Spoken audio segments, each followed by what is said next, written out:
चलो स्टार्ट करते हैं। टोटल इंटरनल रिफ्लेक्शन TIR,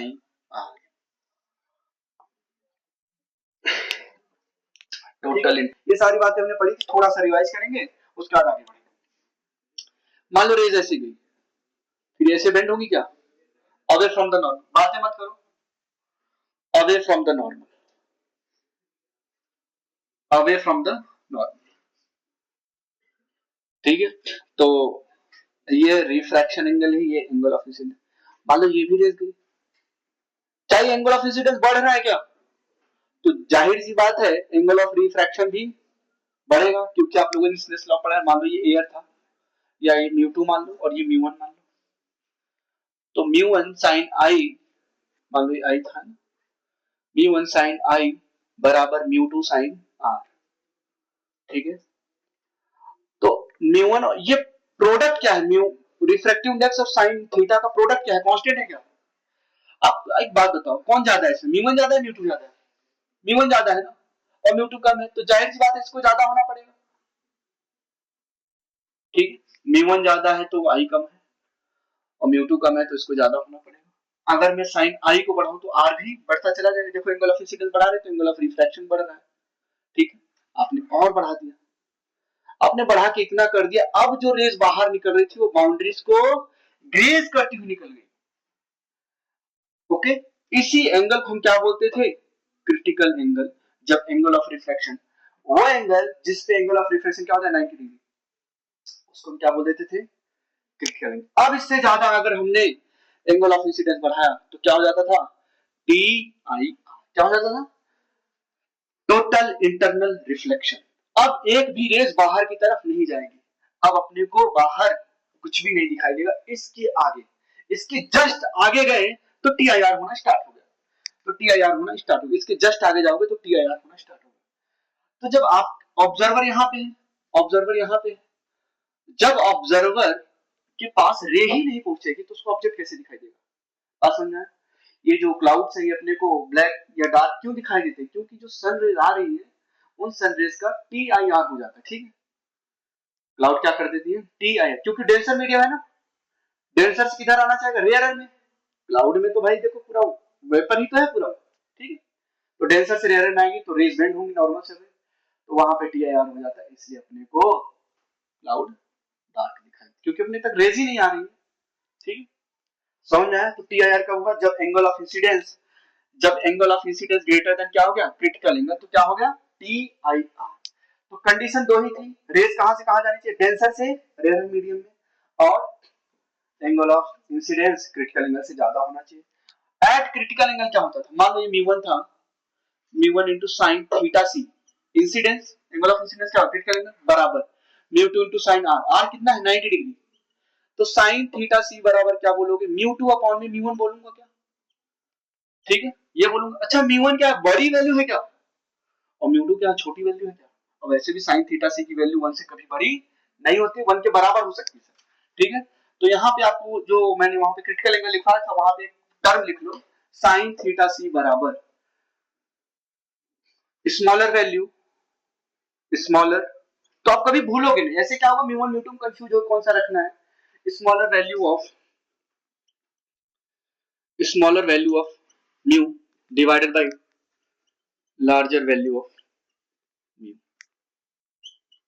बस ऐसे लिख लो। ये बिल्कुल जनरल फॉर्मूला है TIR के लिए, sin थीटा सी। तो यहां से आप क्रिटिकल एंगल आसानी से निकाल पाओगे। बताओ लार्जर वैल्यू ऑफ म्यू क्या रखोगे, यहां देखो लार्जर वैल्यू ऑफ म्यू क्या रखोगे, म्यू1, और स्मॉलर वैल्यू, ठीक है। Since smaller value of mu air के केस में क्या होगा, 45 डिग्री, ए बी, ये रेस जा रही, ये इंसिडेंट रेस।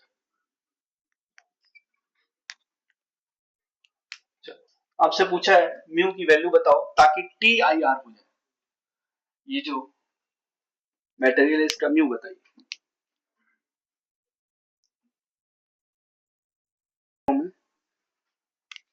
फर्स्ट ऑप्शन है mu is greater than √2, second option है mu is less than √2। Third option है mu is greater than 1/√2। Fourth option है म्यू इज लेस देन 1/√2। चलो कैसे करेंगे, कोई बताएगा इसको? देखो कैसे करेंगे। क्या ये रे, इधर देखो, ये जो इंसिडेंट रे इस सरफेस के नॉर्मल जा रहा है क्या? हुँ? इसके लिए नॉर्मल खींचेंगे तो यही पास हो जाएगा, मतलब एंगल ऑफ इंसिडेंस जीरो। इस रेज के लिए एंगल ऑफ इंसिडेंस जीरो है, एंगल ऑफ रिफ्रैक्शन भी, तो क्या ये रेज बिल्कुल स्ट्रेट चली जाएगी क्या? हाँ ठीक है। ये अब बोला सर टी आई आर हो जाए टोटल, ये रेज अब आगे नहीं जानी चाहिए, टी आई आर हो जाए। मतलब अगर इस सरफेस में नॉर्मल ड्रॉ करूं,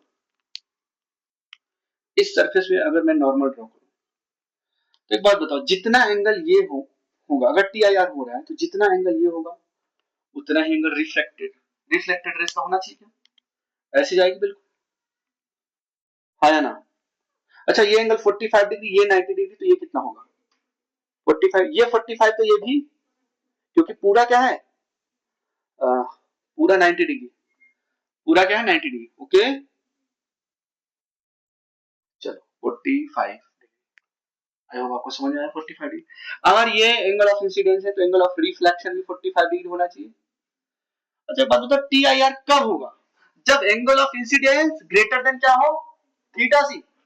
मतलब 45 डिग्री किससे ज्यादा होना चाहिए? क्रिटिकल एंगल से ज्यादा होना चाहिए क्या? बात समझ आ रही है भाई? इंसिडेंट रेज ये है अभी, ये एंगल ऑफ इंसिडेंस नॉर्मल सा, अब एक्चुअल में तो रेज को ऐसी चली जानी चाहिए थी। अगर क्रिटिकल एंगल से कम होता है ये, तो रेज ऐसी चली जाती है, रेज ऐसी चली जाती है, नहीं गई ना? क्यों? क्योंकि ये जो एंगल ऑफ इंसिडेंस है क्रिटिकल एंगल से जरूर ज्यादा होगा। ठीक है, ऐसे दूर जाते जाते फिर ये ऐसे ट्रेस किया होगा, फिर आपने एंगल ऑफ इंसिडेंस बढ़ाया, अंदर से चली, तो 45 डिग्री ग्रेटर देन थीटा सी। अब सिंस आपको पता है, अगर मैं दोनों तरफ साइन से ऑपरेट करूं, sine 45 degree greater than sine theta C, sine 45 degree value क्या होती है? 1/√2। साइन थीटा सी क्या होगा? 1/μ। इधर बाहर क्या, एयर, कुछ भी ना दिया हो तो एयर मान लेते हैं, ठीक है, एयर। ओके, इसका रिफ्रैक्टिव इंडेक्स है म्यू। ओके, अब सिंस आपको पता है, अगर मैं यहाँ के लिए स्नेल्स लॉ लगाऊं, तो अपने को क्या मिलेगा? साइन 45 डिग्री, क्योंकि रे तो बाहर ही नहीं है ना, हम यही से कंडीशन लगाते हैं। और आप लोग पढ़ चुके हो क्रिटिकल एंगल के लिए, साइन थीटा सी बराबर क्या होता है? सिंस साइन थीटा सी बराबर स्मॉलर वैल्यू अपॉन में लार्जर वैल्यू, यही तो पढ़ते थे। म्यू स्मॉल क्या है? एयर। क्या लिखोगे? साइन थीटा सी बराबर 1/में म्यू, पुट करो यहाँ पे 1/में म्यू। अब रेसिप्रोकल ले लो, तो म्यू, अगर रेसिप्रोकल लोगे ना तो इसका भी साइन चेंज हो जाता है। या तो ऐसे कर लो, म्यू को इधर ले जाओ, म्यू इज ग्रेटर देन √2। बात तो एक ही है, तो कौन सा ऑप्शन है? First option correct. चलो नेक्स्ट क्वेश्चन देखेंगे। ये रीजनिंग समझ में आ रही है कैसे हमने सॉल्व किया?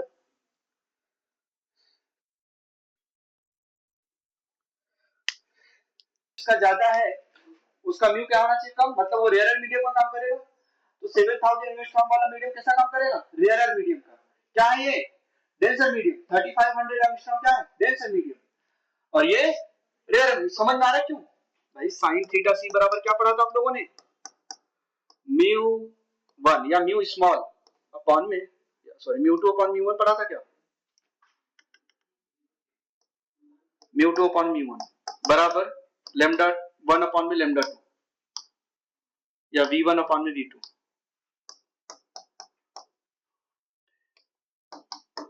लेमडा वन अपॉन में लेमडा टू, यही पढ़ा था ना? तो एक बात बताओ, ये क्या होना चाहिए? लार्ज, और ये स्मॉल। अगर ये स्मॉल है मतलब ऊपर की वैल्यू लेमडा की वैल्यू क्या होनी चाहिए? लार्ज। तो क्या रखोगे? साइन थीटा सी बराबर, यहां से सिंपलीफाई करो, साइन थीटा लेमडा वन क्या होगा? लार्ज होना चाहिए, 7000 एंगस्ट्रॉम। ऊपर लार्जर वैल्यू थी ना, और नीचे नहीं नहीं, the wavelength of light in two liquids x and y, then the critical angle will be। तो ये स्मॉलर होना चाहिए और ये लार्जर होना चाहिए, और ये लार्जर तब होगा जब यहाँ पे स्मॉलर वैल्यू पुट करोगे, उस हिसाब से तो आंसर ही नहीं आएगा। In two liquids x and y, v बराबर f लैम्डा। यहाँ पे लार्जर डेंसर, डेंसर मीडियम में लाइट की स्पीड कम होनी चाहिए ना।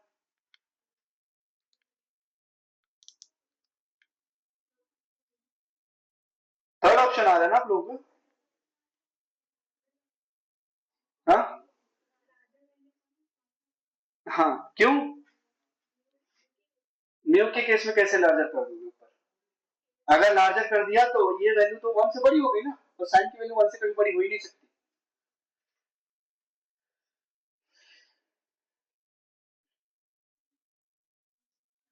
तो स्मॉलर अपॉन में लार्जर करना पड़ेगा, ठीक है। छोटी वैल्यू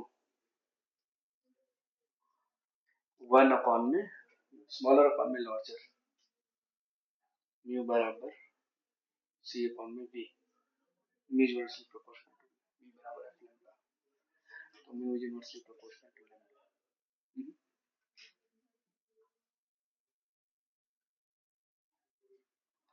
हाँ तो ठीक है ना, कोई दिक्कत नहीं। देखो पहले एक काम करो, ये मान लो लेमडा ये स्मॉलर है और ये लार्जर। एक काम करो, पहले मैं ऐड कर दूं। तो लेमडा 1 मान लो आपका दिया हुआ 35 100 एंगस्ट्रॉम। लेमडा 2 क्या दिया हुआ है? 70,000, सॉरी 7,000 एंगस्ट्रॉम। इनका रेशियो निकालो, क्या आएगा? लेमडा 1 अपॉन में लेमडा 2 क्या आ गया? 1/2। मतलब सर ये क्या है? लार्जर है और ये स्मॉलर है। इनमें क्या रिलेशन होगा? स्मॉलर अपॉन में, ये लार्जर है ना और ये स्मॉलर है। अगर मैं मान लो, अगर यहां से मैं म्यू 1 अपॉन में म्यू 2 निकालना चाहूँ, क्या निकालना चाहूँ? म्यू 1 अपॉन में म्यू 2, तो क्या आएगा? 2 अपॉन में 1। ये क्या है ऊपर? लार्जर वैल्यू और नीचे क्या है? Smaller value. लेकिन वहां होना कैसे था? ठीक है, समझ में आया? वहां पे नीचे लार्ज वैल्यू थी, ये क्या है? Larger divided by smaller. अपने को चाहिए क्या? स्मॉलर अपॉन में लार्जर। ये समझ में आया कि अभी बताओ इसमें? लेमडा 1 अपॉन में लेमडा 2 निकालो, क्या है? 1 अपॉन में 2। तो म्यू 1 अपॉन म्यू 2 क्या है? 2 अपॉन में 1। क्या ये फिजिबल है इसे रखना? नहीं। साइन थीटा सी की वैल्यू कभी भी 1 से ज्यादा नहीं हो सकती। वैसे भी देखो सर, ये तो स्मॉलर है और ये लार्जर। आप लोग सोच रहे थे सर लार्जर नीचे क्या होना चाहिए? म्यू होना चाहिए। ये तो लार्जर वेवलेंथ है ना, लार्जर नीचे क्या होना चाहिए? म्यू। म्यू तो लार्जर यहाँ पे और म्यू स्मॉलर यहाँ पे, तो साइन थीटा सी क्या रखोगे? स्मॉलर वैल्यू अपॉन में लार्जर, तो म्यू 1 अपॉन में म्यू 2। तो यहाँ पे आपको करना पड़ेगा 1 अपॉन में 2। तो थीटा सी की वैल्यू आ जाएगी आपकी 30 डिग्री। समझ में आया? टी आई आर कब पॉसिबल है? जब डेंसर से कहा जाते हो? रेयर में। डेंसर से रेयर में जाओगे तो ऊपर क्या वैल्यू लिखनी पड़ेगी? Mu small divided by mu large. ठीक है, रेशियो निकालो। अब म्यू लार्ज आया है 2 और ये और रेशियो में रख दिया अपने को ये आंसर। अच्छा, स्मॉलर अपॉन में लार्जर है। यहाँ पे देखो, यहाँ पे अगर मैं करूँ साइन थीटा सी बराबर mu small divided by mu large, तो साइन थीटा सी बराबर क्या लिखोगे? म्यू स्मॉल कितना है? 4/3 डिवाइडेड बाय 3/2।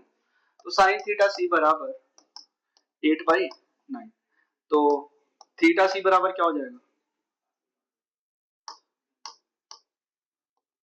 Sine inverse 8/9। तो कौन सा ऑप्शन करेक्ट हो गया? Third option is correct. चलिए बताओ।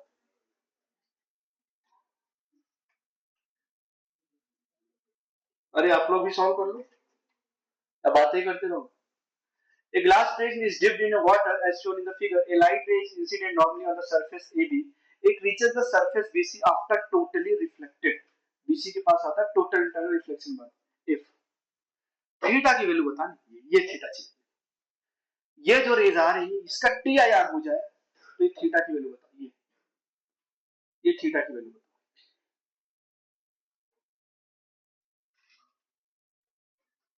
इसमें वाटर फिल हुआ है,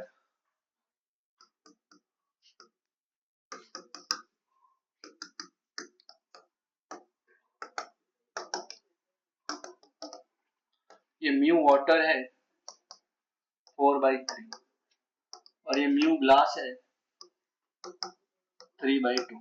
आपको थीटा की वैल्यू बतानी ताकि इसका क्या हो जाए, टी आई। फर्स्ट ऑप्शन आ रहा है। कैसे कि आप लोगों ने सर इसका टी आई आर होना है, मतलब ये पहले तो इसको नॉर्मल ड्रॉ करो।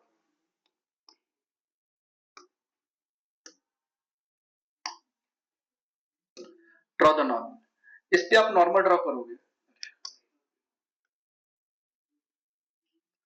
तो जितना ये एंगल होगा रिफ्लेक्शन के बाद ये जो रेज जा रही है उतना ही ये एंगल होगा, है ना। ओके, और ये एंगल कितना होगा ये बताओ। सर ये थीटा है तो ये 90 डिग्री, ये कितना होगा 90 माइनस थीटा, तो ये कितना होगा थीटा, ये भी समझा थीटा। अब सिंस टी आई आर होगा तो थीटा किससे ज्यादा होना चाहिए, थीटा सी से। Theta must be greater than theta C, ठीक है। अब दोनों तरफ साइन को ऑपरेट कर दो, sine theta must be greater than sine theta C.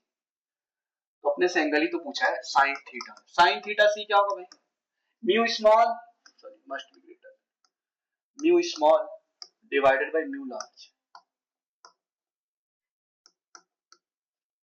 तो sine theta C must be greater than, mu small कितना है, वाटर का है ना, 4/3 डिवाइडेड बाय 3/2। तो sine theta must be greater then 8/9। तो कौन सा ऑप्शन आ रहा है, आया किसी का आंसर, टाइम ले लो टाइम ले लो, कोई बात नहीं। टी आई आर होना है किस सरफेस से, ध्यान दो क्वेश्चन को पढ़ो ना, कौन सी सरफेस से होना है, बीसी सरफेस से, मतलब इधर से रेस नहीं जानी चाहिए, सीधी सी बात है। ओके, क्या है, हाँ 2/√3। मैं देखो हिंट दे देता हूँ, ठीक है, चलो ये रेज आई ऐसे बेंड होगी, क्या रेयरस डायरेक्शन में आई तो किधर बेंड होगी, टुवर्ड्स द नॉर्मल।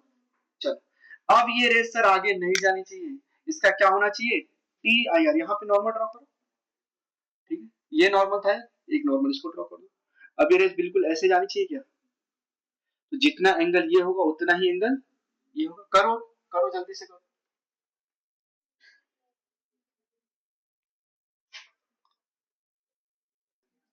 अरे इससे कैसे होगा ये बताओ, थोड़ा सा तो दिमाग लगाना पड़ेगा।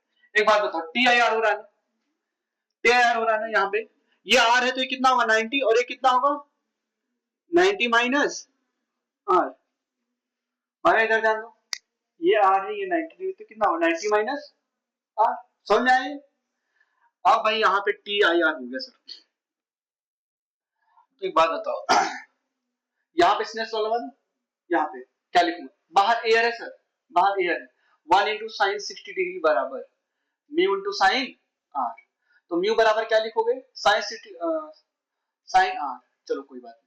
तो साइन आर की वैल्यू क्या आ गई, साइन आर बराबर √3/2 म्यू, ये लिखूंगा क्या, साइन आर बराबर ये लिखूंगा, मतलब फर्स्ट इक्वेशन हो गया। अब सिंस टी आई आर हो गया, मतलब ये एंगल किससे ज्यादा होना चाहिए, थीटा सी से। 90 minus R must be greater than theta C, तो sine 90 minus R must be greater than sine theta, दोनों तरफ साइन से ऑपरेट कर दिया, कोई दिक्कत, cos tan जिससे तुम्हारा मन करे ऑपरेट कर दो, सिंस यहां पे हम स्लेस लॉ पढ़ रहे हैं तुमने साइन से ऑपरेट किया, sin 90 माइनस आर क्या होता है, cos must be greater than sin theta सी। अब sin थीटा सी सर मीडियम अंदर का है म्यू, बाहर का एयर, अगर यहां के लिए मैं स्लेस बनवाता sin थीटा सी, sin थीटा सी बोले तो वो एंगल जब रिफ्लेक्टेड रेस ग्रेस करते हुए बाउंड्री को जाए, बाउंड्री को ग्रेस करते हुए जाए, सिंस यहाँ पे sin थीटा सी क्या लिखूंगा, mu smaller upon mu larger. तो cos r को क्या लिख सकता हूं, √1 माइनस साइन स्क्वायर थीटा लिख सकता हूं क्या, ये लिख सकता हूं कि नहीं, cos थीटा बराबर √1 माइनस साइन स्क्वायर थीटा, क्योंकि आप लोगों ने क्लास 10 में पढ़ा होगा sine square theta plus cos square theta बराबर 1।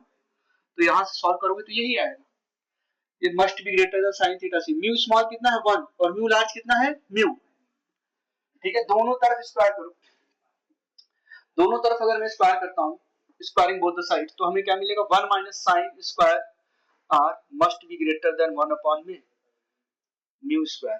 ठीक है, ओके, अपने को क्या चाहिए म्यू। अब वैल्यू पुट कर दो, 1 माइनस साइन आर की वैल्यू क्या है √3/2 म्यू का whole square is greater than 1 upon में म्यू स्क्वायर। तो 1 माइनस 3 अपॉन में 4 mu square must be greater than 1 upon mu square. तो 1 is greater than 1 upon mu square plus 3 upon 4 mu square।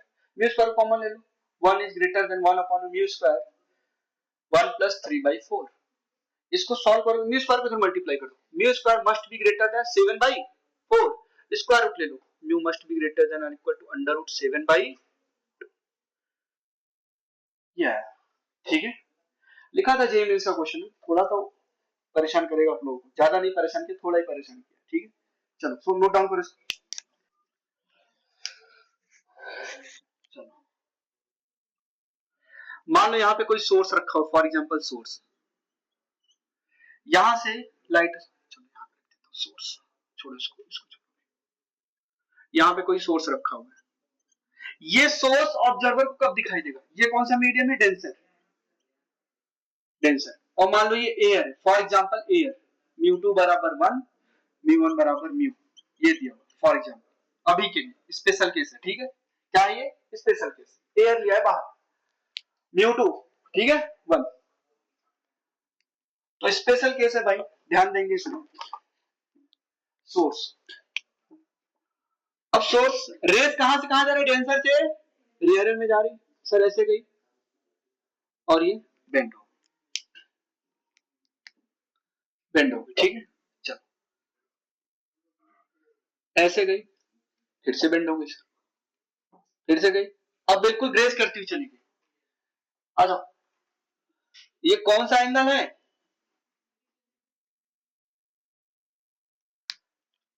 ये है आपका एंगल ऑफ इंसिडेंस, ये है angle of reflection, angle of incidence, angle of reflection, ये कौन सा angle हो गया, और ये 90 डिग्री। अच्छा, अब अगर रेज गई,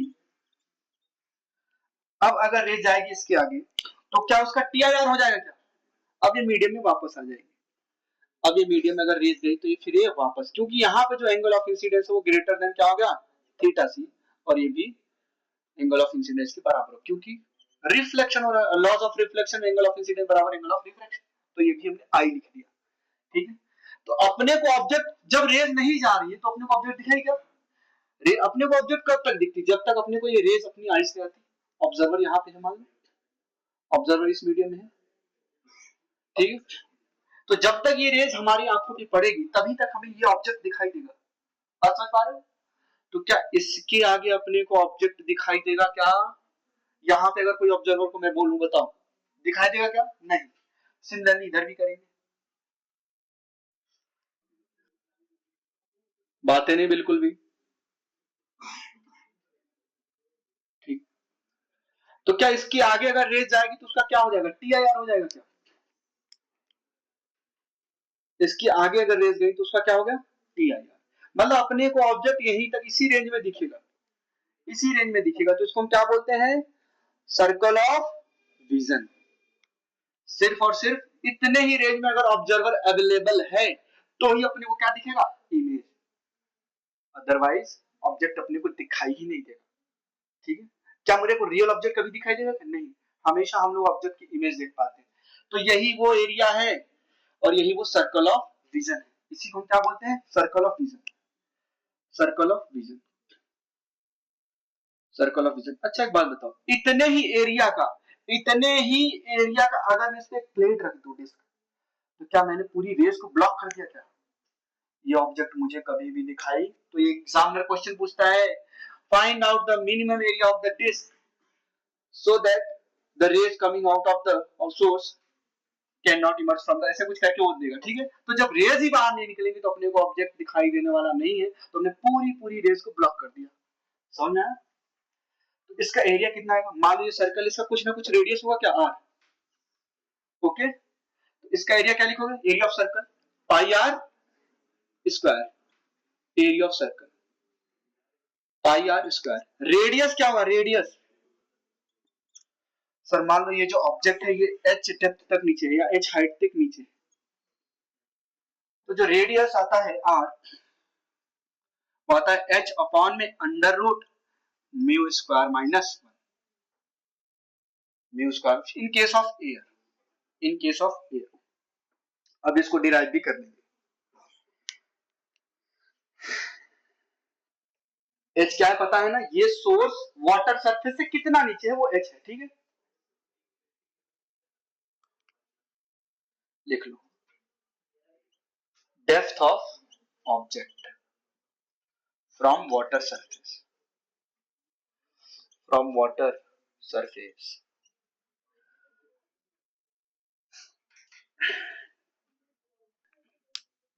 अपने को मोटा मोटा ये फॉर्मूला याद रखना है। अगर इन जनरल में फॉर्मूला बनाना चाहता तो जनरल फॉर्मूला अगर मैं बनाऊं फॉर, अगर मीडियम एयर ना होता तो क्या लिखते?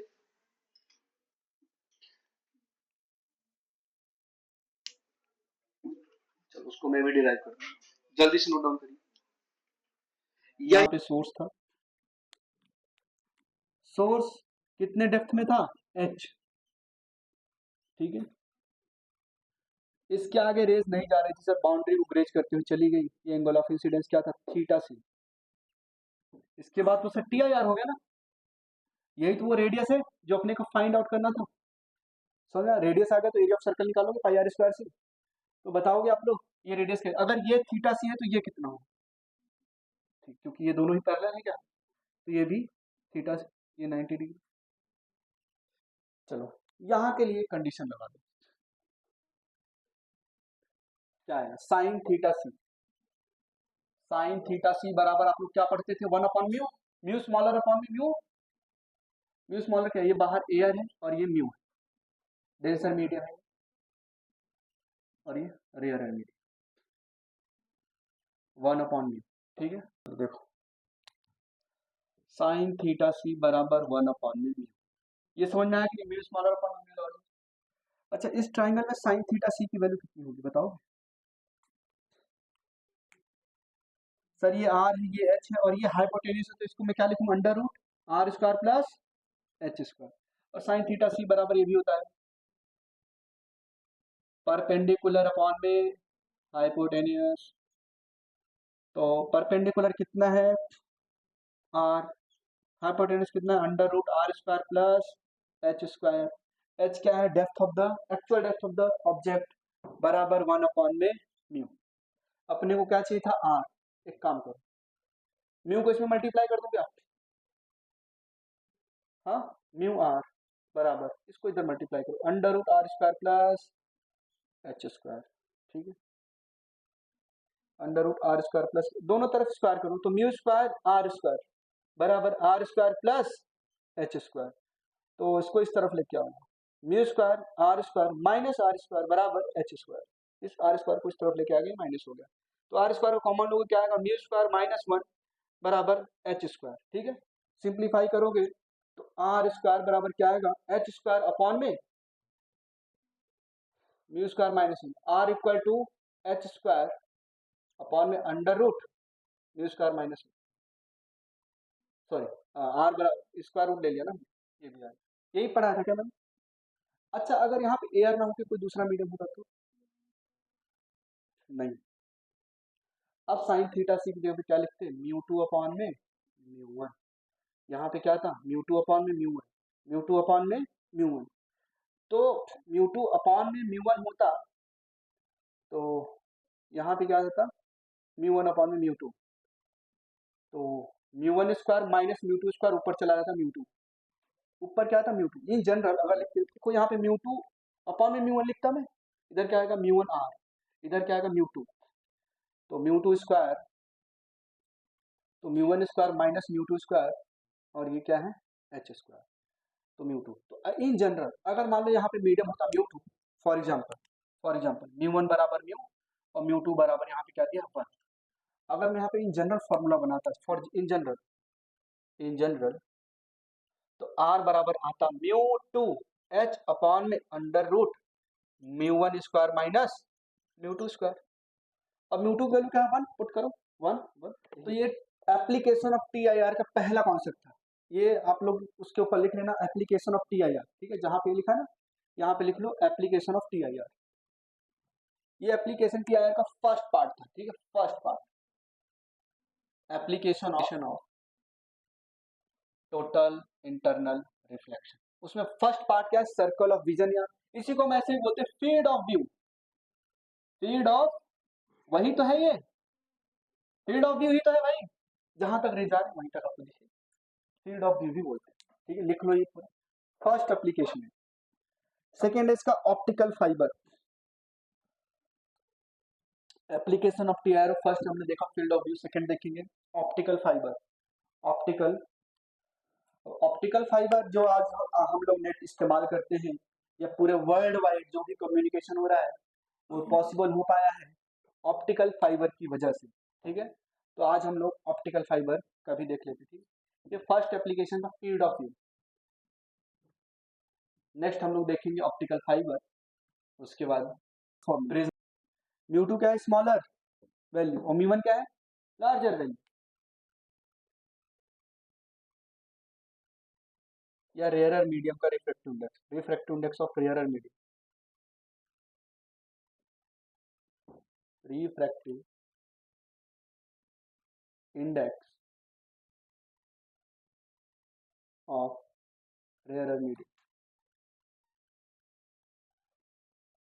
म्यू1 क्या है आपका, देखो वैसे तो इस पे लोग 4 साल का कोर्स करते हैं बीटेक में जाके, सिर्फ और सिर्फ ऑप्टिकल फाइबर में, ठीक है, लेकिन हम सिर्फ और सिर्फ 15 मिनट में पढ़ने वाले, ठीक है, बिल्कुल डिटेल में नहीं जाएंगे, ठीक है। एक ब्रांच होती है इलेक्ट्रॉनिक्स एंड कम्युनिकेशन डिवाइसेस, उसमें इस पे हम 4 साल पढ़ते हैं, ठीक है, ऑप्टिकल फाइबर। दिखता कैसा देख लो, पर is based on the phenomena of TIR, okay. तो डायग्राम बनाओ, साथ साथ बनाते रहो आप लोग। और यहाँ पे हम क्या कर देते, तो क्लैडिंग, क्लैडिंग बोले तो एक ऐसा मटेरियल इसके चारों तरफ लगा देते हैं जिसका रिफ्रैक्टिव इंडेक्स कोर के रिफ्रैक्टिव इंडेक्स से क्या होता है, कम होता है। Mu cladding is less then mu core, ठीक है। अब यहाँ पे ये लाइट रेज इंसिडेंट हुई, तो अभी क्या होगा, इसका रिफ्रैक्शन होगा, क्या बाहर क्या है, एयर, जा किधर रहा है, कोर में, तो डेंसर मीडियम है क्या, एयर से किधर गया, डेंसर में, तो किधर जाएगा, नॉर्मल की तरफ जाएगा क्या। अब मान लो ये ऐसे इंसिडेंट को इधर चला गया फॉर एग्जाम्पल, यहाँ पे क्या ड्रॉ करोगे, नॉर्मल, यहाँ पे हमने क्या ड्रॉ कर दिया, नॉर्मल। बात समझ आई। ये अल्फा, मान लो ये क्या है, एंगल ऑफ रिफ्रैक्शन, तो ये कितना हुआ, ये 90 डिग्री है, तो ये कितना हुआ, 90 माइनस आर, ये कितना एंगल है भाई, अगर ये आर है फॉर एग्जाम्पल, तो ये 90 माइनस आर लिखूंगा क्या, इसको अच्छे से लिखना आप लोग, थोड़ा सा नीट एंड क्लीन बना के, ठीक है। चलो मैं इसको बाहर लिख देता हूँ, ये एंगल कितना है आपका, 90 माइनस आर,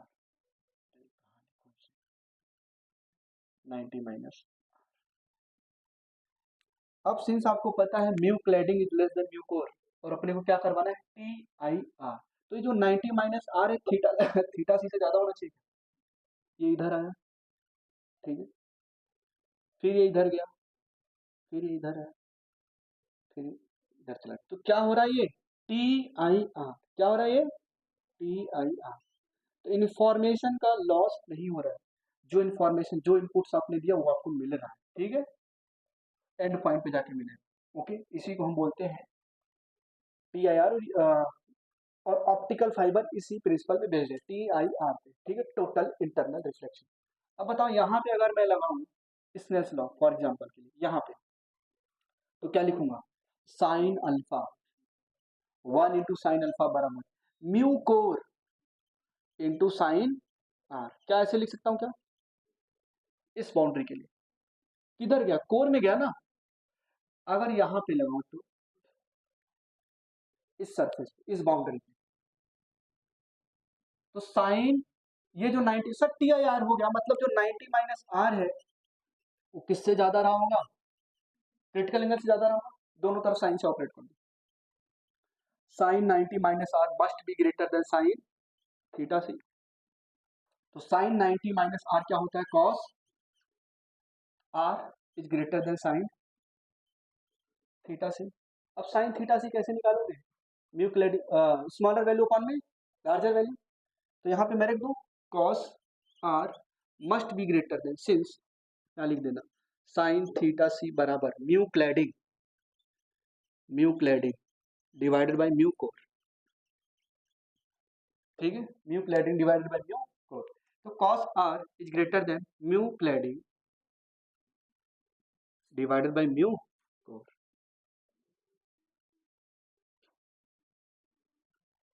अब वैल्यू पुट करो यहाँ पे, कॉस आर क्या होगा ये बताओ, साइन अल्फा अपॉन में, ये पहले कॉस आर को क्या लिखते हो, under root 1 minus sine square R must be greater than mu clad divided by mu core. दोनों तरफ स्क्वायर करो, squaring both the sides, squaring both sides. तो क्या मिलेगा अपने को, 1 माइनस साइन स्क्वायर आर बराबर sorry greater than mu clad divided by mu core, ठीक है। अब साइन आर की वैल्यू क्या है, साइन अल्फा अपॉन में, यहां से क्या निकाल सकते हैं, sine R equal to sine alpha upon में म्यू कोर,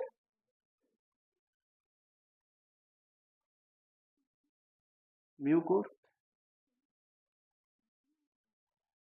चलो पुट करो यहाँ पे सारी वैल्यूज को, तो क्या है 1 माइनस, ये अल्फा क्या है, एंगल ऑफ एक्सेप्टेंस बोलते हैं, ठीक है, इसको क्या बोलते हैं, angle of acceptance, angle of acceptance. तो क्या आ रहा है, साइन अल्फा अपॉन में mu core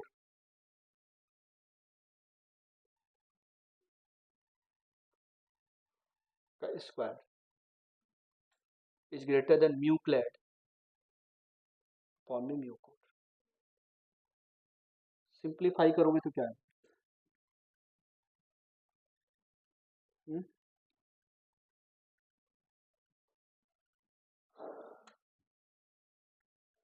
mu core into mu clad आ रहा है ना।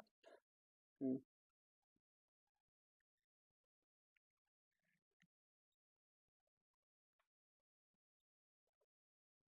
अच्छा इधर स्क्वायर किया था तो इधर भी तो स्क्वायर होना चाहिए, हाँ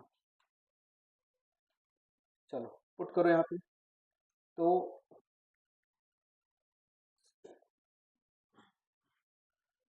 इसको उस तरफ लेके जाओ, 1 माइनस म्यू क्लेड का square divided by mu core का square is greater than sine alpha sine square alpha divided by mu core का स्क्वायर। इसको सिंप्लीफाई करोगे तो क्या आएगा, म्यू कोर का स्क्वायर माइनस म्यू क्लेड का स्क्वायर, लिखते रहिए साथ साथ, डिवाइडेड बाई म्यू कोर का स्क्वायर ग्रेटर देन और equal to sine square alpha divided by mu core का स्क्वायर। म्यू कोर के स्क्वायर से म्यू कोर का स्क्वायर कैंसिल, ये देखो कैंसिल, समझ आ रही है, मुझे नहीं समझ आया, ये रिलेशन देखो भाई, एलसीएम ले लिया ना, इसको मल्टीप्लाई करो, ये है। अब फर्दर अगर मैं यहाँ पे लिखूं तो क्या आया, यहाँ पे लिखूं तो sine alpha is less than under root, भाई दोनों तरफ स्क्वायर रूट ले लो, अंडर रूट म्यू कोर का स्क्वायर माइनस म्यू क्लेडिंग का स्क्वायर, ये है, ठीक है, म्यू कोर का स्क्वायर माइनस म्यू क्लेडिंग का स्क्वायर। अगर म्यू क्लेडिंग नहीं दिया तो उसको हम क्या मानते हैं, एयर, ठीक है। पहले इतना लिखो, जल्दी से नोट डाउन करो फटाफट,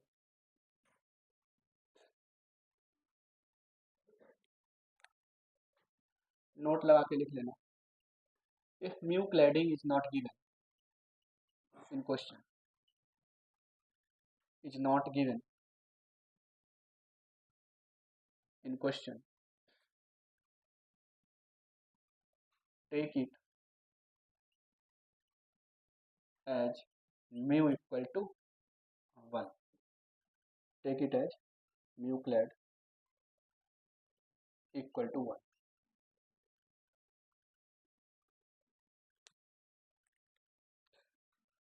फिर ऐसे ये है ना चलता रहता है साइकिल। तो रेज बिल्कुल अंदर ही अंदर TIR होता है। तो उसके जो सरफेस डिजाइन है डायमंड्स के, उसमें मल्टीपल टोटल इंटरनल रिफ्लेक्शन की वजह से उनको क्या दिखता है, बिल्कुल चमकता हुआ दिखाई देता है। इसी को हम क्या बोलते हैं, brilliance of diamond, brilliance of diamond. ठीक है, तो क्या डायमंड को अंधेरे में रख दोगे चमकेगा क्या? बिल्कुल मानो, बताओ चमकेगा? बहुत मार पड़ेगी। ठीक, तुम सबको है? तुम भी बोल रहे हो यहाँ, हाँ भैया, कैसे चमकेगा? नहीं चमकेगा। देखो, क्यों नहीं चमकेगा बता सकते हो? लाइट रेज ही अवेलेबल नहीं तो कहाँ से चमकेगा भाई? लाइट रेज चाहिए ना। Okay, brilliance of diamond.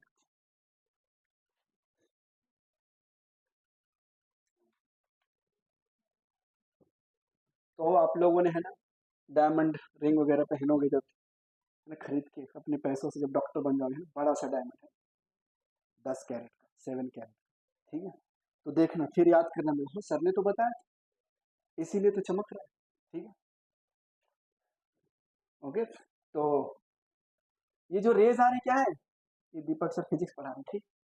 Diamond आप लोग का ब्रेन है, एक बार दीपक सर ने फिजिक्स पढ़ाया और वो ब्रेन में अभी तक चली रहा है। ठीक, सर जब आप नहीं रहोगे फिर वो आप लोग का ब्रेन ऐसा, उसमें हमेशा से ये ट्रैप है। ठीक है, फिजिक्स बायो केमिस्ट्री है। तो ब्रिलियंस ऑफ डायमंड समझ में आया आप लोगों ने? जब देखो समर में ट्रेवल करते हो ना, तो रोड कुछ दूर पे ऐसा लगता, बारिश नहीं हुई लेकिन ऐसा लगता है सर वहां पे बारिश हुई। ठीक है, दिखाई देता है। इसको बोलते हैं मिराज इफेक्ट। क्या बोलते हैं? मिराज इफेक्ट। फोर्थ लिखो, मिराज इफेक्ट, मिराज इफेक्ट। अभी आपको मैं इमेज में दिखा, फॉर एग्जाम्पल इसमें एक डायग्राम बना लेना। मान लो ये ट्रीज है, ठीक है, और यहाँ पे ऑब्जर्वर है। अब इसके पास जो रेज आती है कुछ इस तरीके से आती है। ठीक है, ऐसा। तो इसको जो इमेज दिखाई देगा वो जब ये प्रोजेक्ट करेगा यहाँ पे बिल्कुल ऐसे उल्टा दिखाई देगा। ठीक है, इसी को हम क्या बोलते हैं, मिराज इफेक्ट। जैसे मान लो ये रिवर है, यहाँ पे बोट है, ठीक है, और ये रेज ऐसे है, ठीक है, यहाँ पे ऑब्जर्वर। अब ऑब्जर्वर के आईज पे आके ये रेज पड़े, ठीक है, ऑब्जर्वर ने जब इसको ट्रेस बैक किया तो इसको ये शिप कहाँ पे दिखाई देगा, यहाँ पे दिखाई देगा। ठीक है, यहाँ पे। ओके, तो इसको बिल्कुल अच्छे से बना ले। ये है अपना ऑप्टिकल लूमिन। तो TIR के कितने एप्लीकेशंस आपने पढ़ लिए? 5। पहला फील्ड ऑफ व्यू, दूसरा ऑप्टिकल फाइबर, तीसरा ब्रिलियंस ऑफ डायमंड, चौथा मिराज इफेक्ट, पांचवा ऑप्टिकल लूमिन। इसको सही से बनाओ डायग्राम को।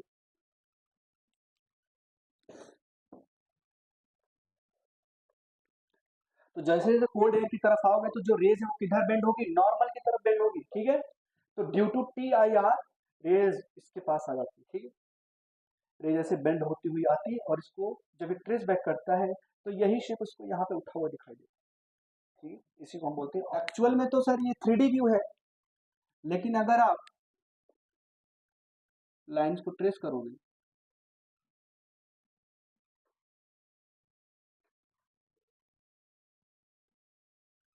ठीक है, ये कुछ ऐसे दिखाई दे रहा है। ठीक,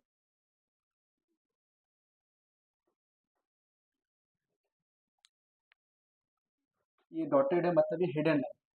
ये ट्राइंगुलर प्रिज्म, इसको हम क्या बोलते हैं, triangular prism,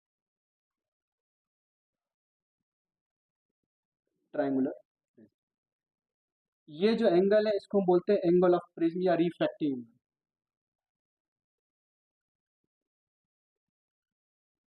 angle of prism. और बनाते रहिए साथ साथ, refractive angle of prism, angle of prism या रिफ्रैक्टिंग एंगल ऑफ प्रिज्म।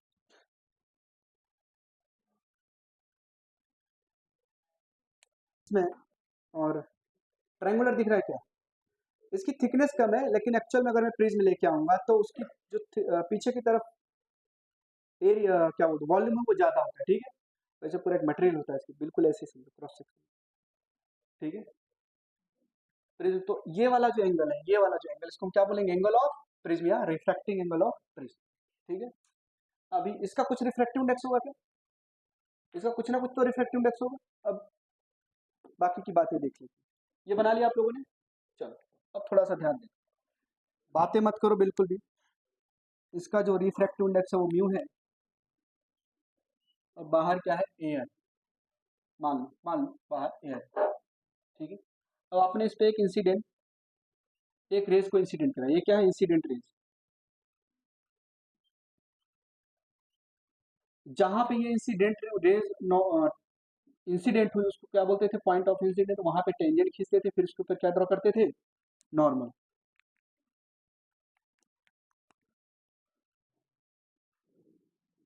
ये क्या है आपका नॉर्मल।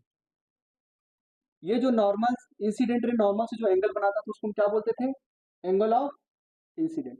अब मान लो ये रिफ्लेक्ट होके, क्योंकि अब मीडियम चेंज हुआ तो रिफ्लेक्ट होगी, कुछ ऐसे चलेगी, ठीक है। इस एंगल को क्या बोलेंगे, एंगल ऑफ रिफ्रैक्शन। मान लो फर्स्ट सरफेस से टकराए तो उसको हमने नाम दे दिया R1। अब यहाँ पे फिर से हमने टेंजेंट को ड्रॉ किया, अब ये रेस यहाँ पे आई, यहाँ पे हमने फिर से टेंजेंट को ड्रॉ किया, ठीक है। अब ये जो रेस है नॉर्मल से जो एंगल बनाए, मान लो हमने इसको बोल दिया R2। अब ये रेस बाहर जाएगी, डेंसर किधर जा रही है, रेयर में, तो नॉर्मल से दूर जाएगी, मान लो ये, इसको हम बोलते हैं एंगल ऑफ इमरजेंस, और ये क्या है, एंगल ऑफ प्रिज्म या रिफ्रैक्टिंग, ठीक है। तो यहाँ पे टर्मिनोलॉजी में लिख लो, ये क्या है आपका, एंगल ऑफ प्रिज्म या रिफ्रैक्टिंग, एंगल ऑफ प्रिज्म या रिफ्रैक्टिंग एंगल। आई क्या है यहाँ पे, एंगल ऑफ इंसिडेंस,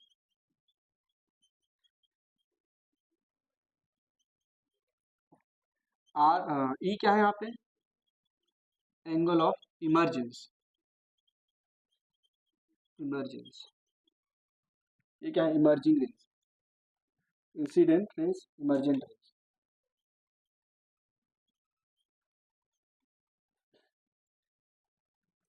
ओके। अच्छा ये बात बताओ, इधर ध्यान सभी, क्या है नॉर्मल, तो ये 90 डिग्री होगा क्या, अगर ये R1 है तो ये कितना हुआ, अगर ये भी तो 90 डिग्री होगा, ये R2 है तो कितना हुआ, इन तीनों ही एंगल को ऐड करो तो क्या आएगा, 180 डिग्री आना चाहिए। A plus 90 minus R1 plus 90 minus R2 कितना होना चाहिए, 180 डिग्री। 180 डिग्री से 180 कैंसिल, तो क्या है, ए बराबर R1 प्लस R2, तो जो प्रिज्म एंगल है वो R1 और R2 के समेशन के, ये पहला रिजल्ट आ गया, ठीक है। दूसरा,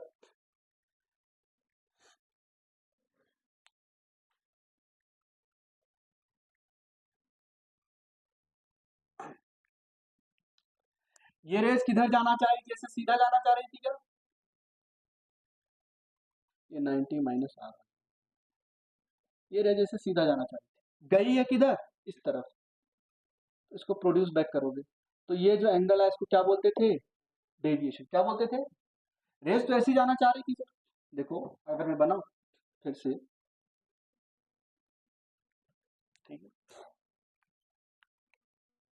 ये इंसिडेंट रेस है, ये नॉर्मल है, ये ऐसे गया, ये भी नॉर्मल, ये ऐसे चला गया, ये इमर्जिंग एंगल, ये एंगल ऑफ इंसिडेंस, ये R1 और ये R2, ये रेस ऐसे जाना चाह रही थी, और लेकिन ये गई है ऐसे, तो यही तो डेविएशन हुआ, हाँ या ना, यही तो डेविएशन हुआ।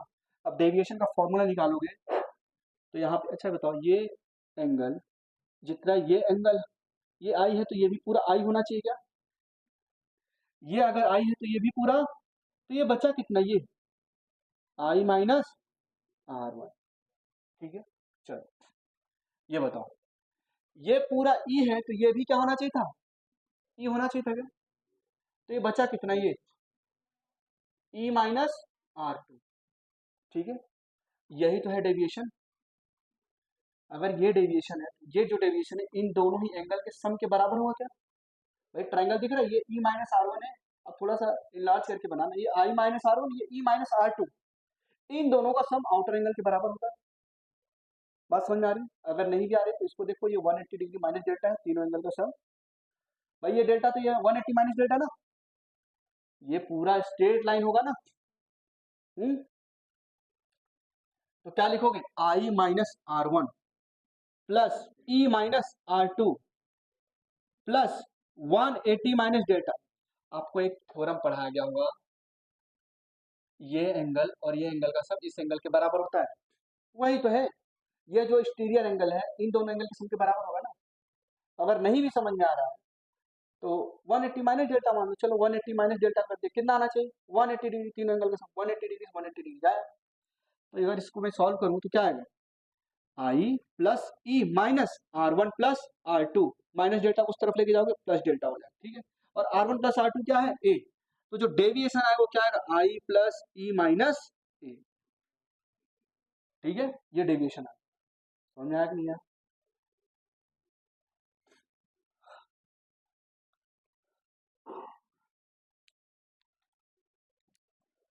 तो डेविएशन बराबर आई प्लस डेल्टा, यहाँ पे लिख लेना आप लोग, एंगल ऑफ डेविएशन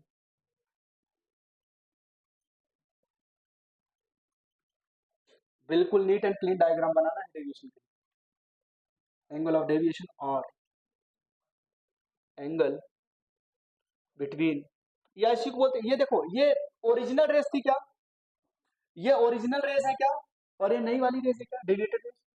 तो न्यू न्यू रेस और ओल्ड रेस के बीच का जो एंगल है उसी को हम बोलते हैं एंगल ऑफ डिविजन। या इंसिडेंट रेस और इमर्जिंग रेस के बीच का एंगल क्या है, एंगल ऑफ डेविएशन। तो angle between incident and emerging race